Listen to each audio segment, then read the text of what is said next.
चलिए बच्चों, आज हम लोग क्या पढ़ेंगे? अलैंगिक जनन के प्रकार पढ़ेंगे। क्या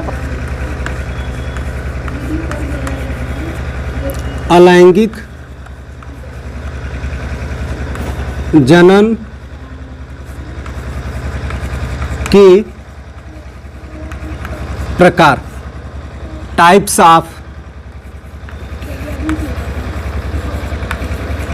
ऑफ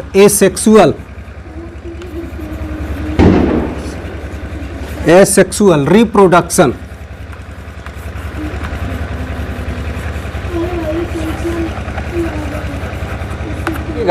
अलैंगिक जनन जो होते हैं वह निम्न प्रकार का होता है। कितने प्रकार का होता है? निम्न प्रकार का होता है।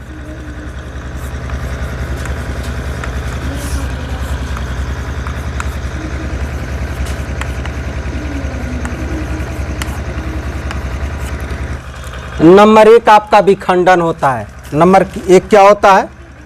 विखंडन होता है।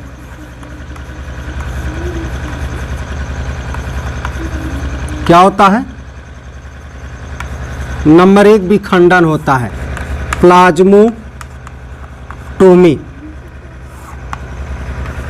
नंबर 3 मुकुलन होता है।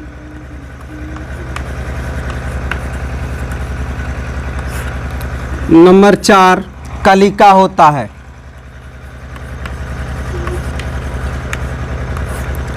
नंबर 5 बीजाणु जनन होता है।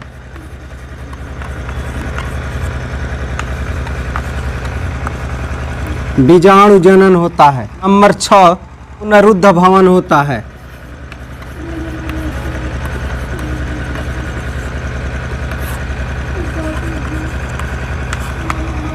नंबर 7 कायिक जनन होता है। कायिक जनन होता है। क्लियर हो गया? जिसमें से आपका विखंडन जो होता है 2 प्रकार का होता है। एक को हम द्विविखंडन कहते हैं। क्या कहते हैं? द्विविखंडन कहते हैं। और दूसरे को हम क्या कह देते हैं? बहुविखंडन कह देते हैं। क्या कह देते हैं? बहुविखंडन कह देते हैं।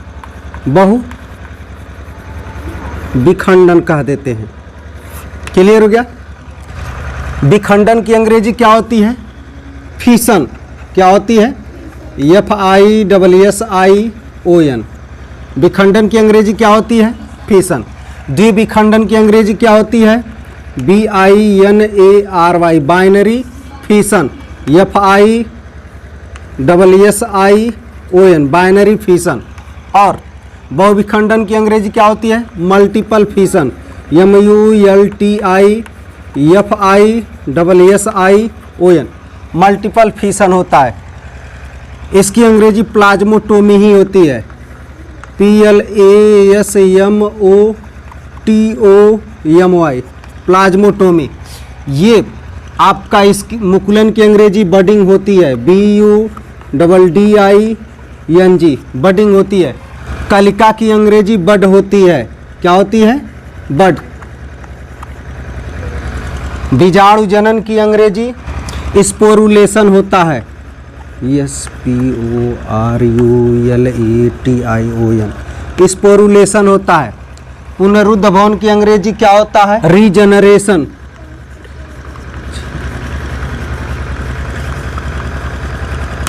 और कायिक जनन की अंग्रेजी क्या होती है? Vegetative reproduction. क्या होती है? VEGETATIVE vegetative reproduction.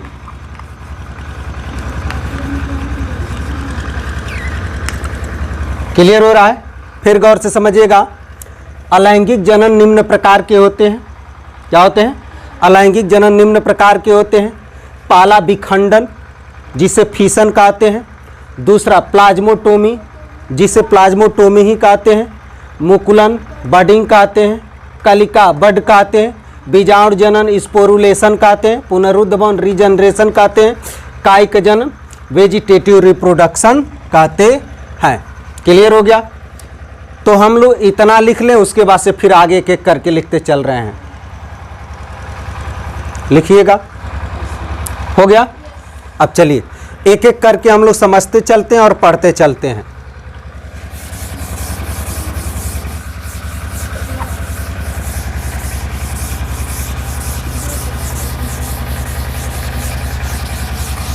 सबसे पहले नंबर हम लोग क्या पढ़ेंगे? विखंडन। क्या पढ़ेंगे? विखंडन। अंग्रेजी क्या होती है? फिशन। सबसे पहले हम लोग समझेंगे कि विखंडन कहते किसको हैं। समझ में आ गया? विखंडन जो होता है ना, वह सदैव एक कोशिकीय जीवों में होता है। किस में होता है? एक कोशिकीय जीव में होता है। किस में होता है? एक कोशिकीय जीव में होता है। एक UNI uni CELLULAR unicellular organism किस में होता है? एक कोशिकीय जीवों में होता है। क्लियर होगा? इसमें जो कोशिकाएं होती हैं, क्या होती हैं? जो कोशिकाएं होती हैं,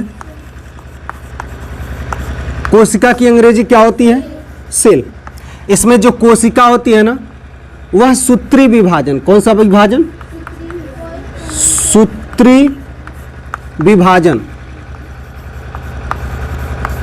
सूत्री विभाजन की अंग्रेजी क्या होती है? माइटोसिस डिवीजन या असूत्री विभाजन।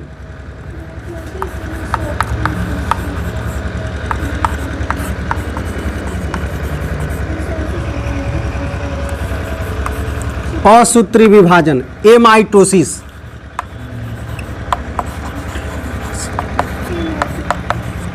एमाइटोसिस डिवीजन,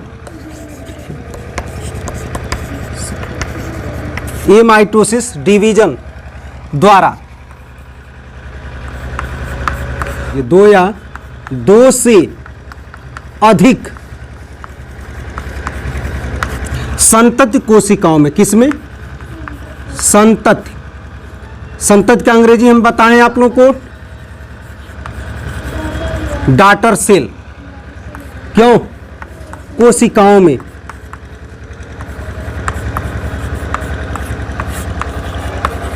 क्या हो जाती हैं? ये बट जाती हैं। क्या हो जाती हैं? बट जाती हैं। और प्रत्येक संतति कोशिका, गौर से समझिएगा, प्रत्येक संतति कोशिका नया जीव बन जाता है। क्या बन जाता है? नया जीव बन जाता है। क्लियर है? फिर गौर से समझिएगा, विखंडन किसे कहते हैं? हम आपको बता रहे हैं कि विखंडन जो होती है सदैव एक कोशिकीय अर्थात यूनिसेलुलर ऑर्गेनिज्म में भी होती है। इनकी जो कोशिका होती है, इनकी कोशिकाओं में सूत्री या तो सूत्री विभाजन होता है या तो असूत्री विभाजन होता है। ये सूत्री विभाजन या असूत्री विभाजन द्वारा दो या दो से अधिक संतति कोशिकाओं में बट जाती हैं और प्रत्येक संतति कोशिका एक नया जीव का निर्माण कर लेती है। सुविधा के लिए विखंडन को दो भागों में बांटकर अध्ययन किया जाता है। कितने भागों में बांटकर अध्ययन किया जाता है? दो भागों में बांटकर अध्ययन किया जाता है। एक को हम क्या कहते हैं? द्विविखंडन कहते हैं। क्या कहते हैं? द्विविखंडन कहते हैं। अंग्रेजी में बाइनरी फिशन।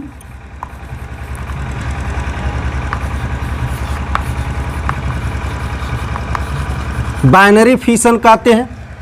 और दूसरे को क्या कह देते हैं? बहुविखंडन कह देते हैं। क्या कह देते हैं? बहुविखंडन। बहुविखंडन कह देते हैं। अर्थात अंग्रेजी में इसको क्या कह देते हैं? Multiple fission.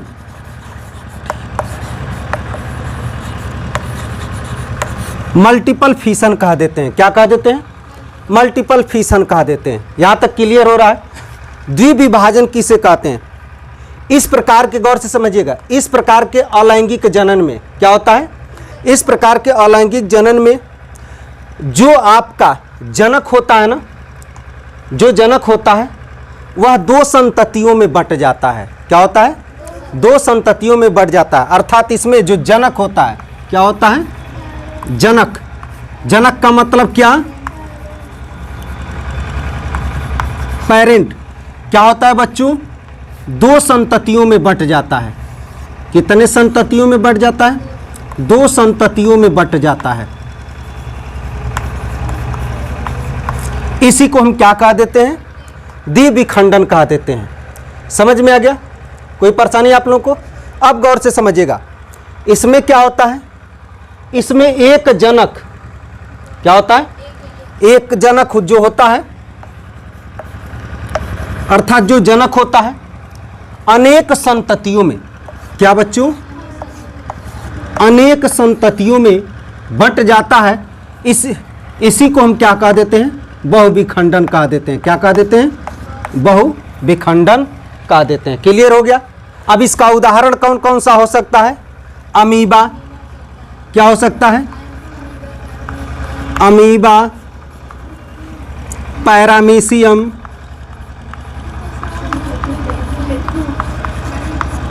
पैरामीशियम, युगलीना,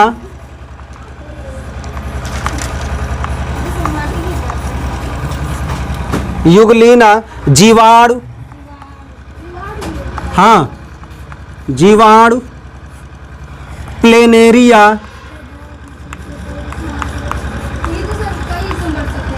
हाँ प्लेनेरिया, डायटम, डायटम, शैवाल, हाइड्रा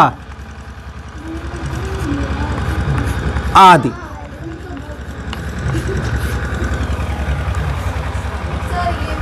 अब समझिएगा, ये अमीबा, पैरामीशियम, युगलीना, ये जो है प्रोटोजोआ संघ के हैं। क्या है?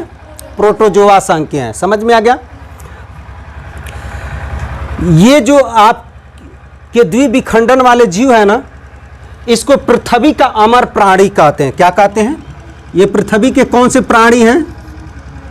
अमर जीव कह लीजिए।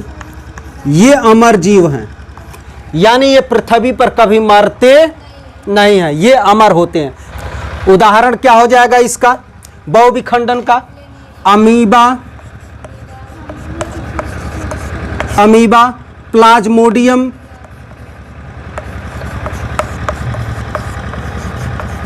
प्लाज्मोडियम जानते हो आप लोग क्या है?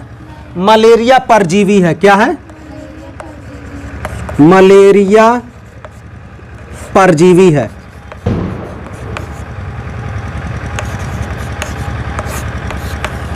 उतार लीजिए।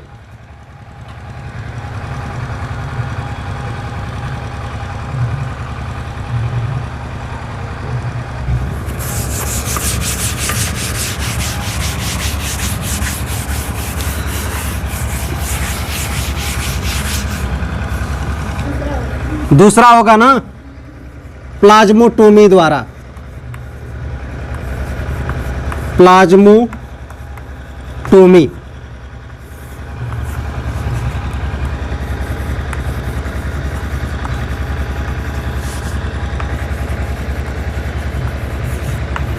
प्लाज्मोटोमी द्वारा। ये प्लाज्मोटोमी में क्या होता है, इस प्रकार में जो जनक होता है, क्या होता है? जनक होता है।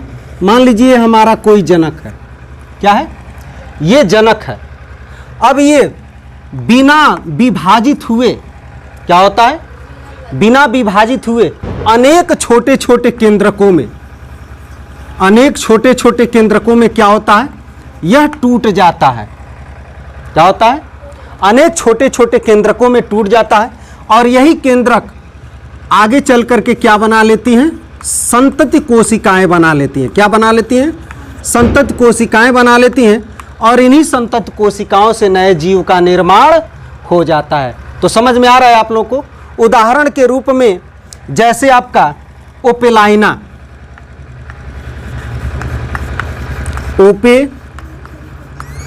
ओपेलाइना, पीलोमिक्सी,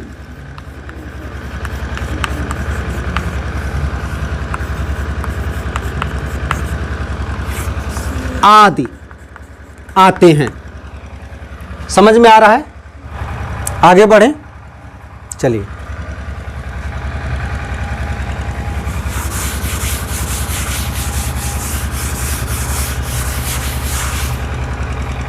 अब तीसरा नंबर हमारा क्या है? मुकुलन है। क्या है? मुकुलन। मुकुलन की अंग्रेजी क्या होती है? BUDDING, बडिंग होती है। क्या होती है? बडिंग होती है। देखिएगा इसमें होता क्या है, गौर से देखिएगा आप लोग। इसमें मान लीजिए कोई एक जीव है। क्या है? कोई हमारा ये एक जीव है। इस जीव के शरीर पर कहीं एक उभार आ जाता है। क्या आ जाता है? उभार आ जाता है, आउट ग्रोथ आ जाता है, आउट ग्रोथ। क्या आ जाता है? उभार आ जाता है। समझ में आ गया? इस उभार को जो है ना बड कहते हैं। क्या कहते हैं? बड कहते हैं। क्या कहते हैं? बड कहते हैं। और यही बड अनुकूल परिस्थितियां आने पर, कौन परिस्थिति आने पर? अनुकूल परिस्थिति आने पर,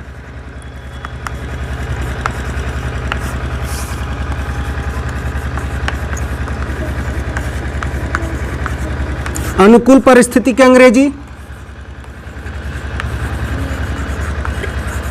फेवरेबल कंडीशन।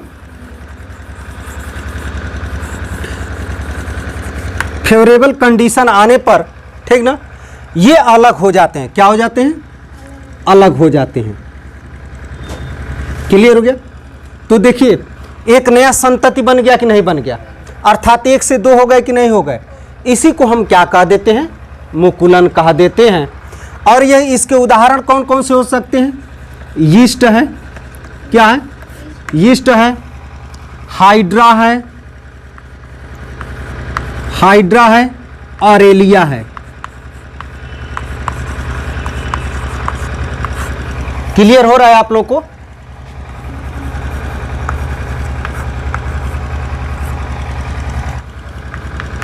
नया संतति बना लेता है। मिटा दे।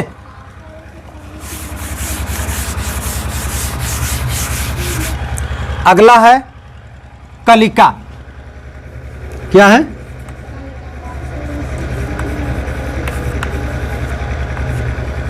कलिका,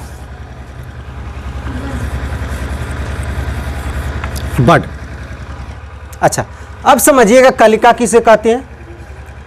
ये होता क्या है? ये जीवों पर, क्या, जो जीव है ना, जीव में जो तने निकलते, मान लीजिए हमारा कोई जनक है। क्या है? जनक है। इस जनक में से ये तने निकले हुए हैं। क्या निकले हुए हैं? तने निकले हुए हैं। और इन तनों पर हो सकता है पत्तियां भी निकली हो। क्या निकली हो? पत्तियां भी निकली हो। तो यदि इन तनों पर, क्या, इन तनों पर या पत्तियों पर उभार पाया जाता है। क्या पाया जाता है? उभार पाया जाता है। और इन उभार से ही, क्या, उभार से ही नए जीव का निर्माण हो जाता है। किसका निर्माण हो जाता है? नए जीव का, अर्थात संतति, आउट ग्रोथ, आउट ग्रोथ। उभार हो जाता है। देखिए उभार के रूप में नहीं दिखाई दे रहा है, एक अलग गांठ टाइप में दिखाई दे रहा है। उभार हो जाता है और यही अनुकूल परिस्थिति आने पर अलग हो जाती है और उसी को हम संतति कह देते हैं और इसी को कलिका भी कहते हैं। बोलिए, इसका उदाहरण जो होता है ना वह फ्यूनेरिया होता है। क्या होता है? फ्यूनेरिया। अब अगला हेडिंग डाल दीजिए, बीजाणु जनन।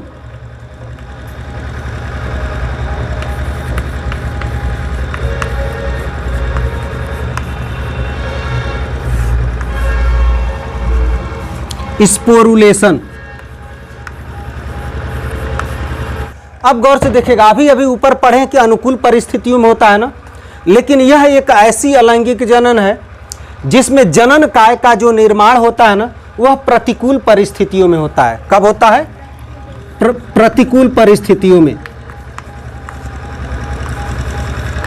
प्रतिकूल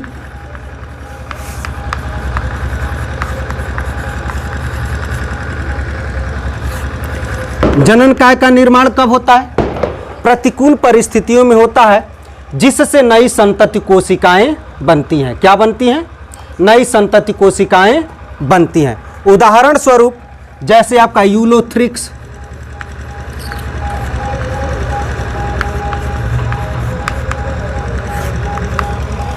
स्पाइरोगायरा,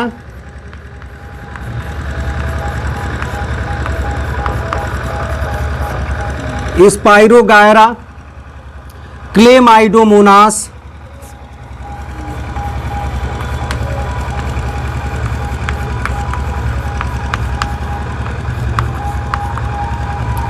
क्लेमाइडोमोनास, बैक्टीरिया,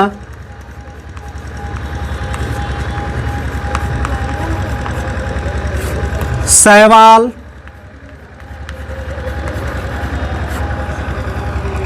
कवक, ब्रायोफाइट्स,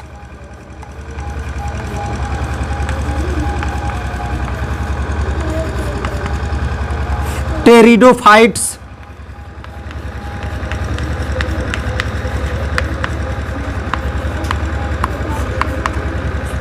आदि। मिटा देना।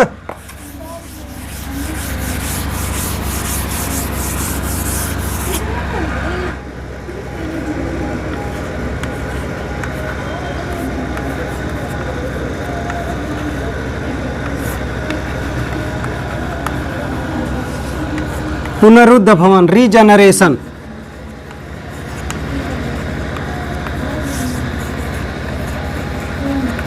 रीजनरेशन। अब देखिएगा रीजनरेशन क्या होता है। जैसे मान लीजिए हमारा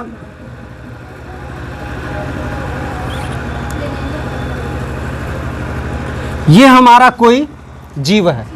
क्या है? जीव है। अब इसमें होता है इसके शरीर को कहीं से भी हम काटें, क्या करें? कहीं से भी काटें, वह एक नया जीव बन जाएगा। क्या होगा? नया जीव बन जाएगा। जैसे देखिएगा यह आपका एक जीव बन गया, ये वाला आपका एक जीव बन गया, ये वाला आपका एक जीव बन गया, ऊपर वाला भी आपका क्या हो गया? एक जीव बन गया। इसी को पुनरुद्ध भवन कहते हैं। समझ में आ गया? उदाहरण के तौर पे आपका हाइड्रा है। क्या है? इसका सबसे बढ़िया उदाहरण है। प्लेनेरिया है। अगर इनके शरीर को कहीं से भी काटोगे ना, तो जो कटा हुआ अंग है फेंक दोगे ना, तो कटा हुआ अंग भी एक हाइड्रा बना लेगा। समझ में आ गया? इसी को पुनरुद्ध भवन कहते हैं।